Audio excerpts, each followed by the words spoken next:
With one feature, the boundary was a single point on a line. Add a second feature, and something beautiful happens. The boundary becomes a line across a map. Here's our churn data again, but now plotted by two features at once. Tenure across the bottom, monthly bill up the side. Red churned, green stayed.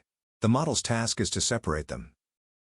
Logistic regression draws a single straight line, its decision boundary. Position to best split the two colors apart. That line carves the plane into two territories. Land on this side, the model predicts churn. On that side, stay. Every new customer is classified simply by which side of the line they fall on.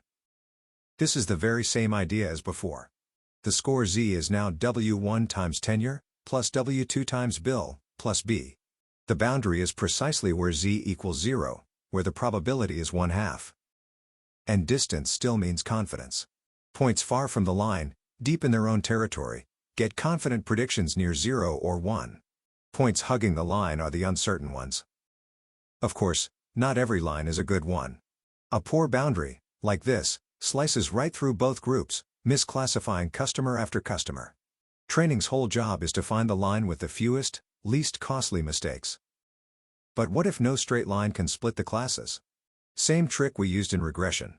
Add polynomial features, and the boundary is free to bend into a curve. Even a closed loop that surrounds one group.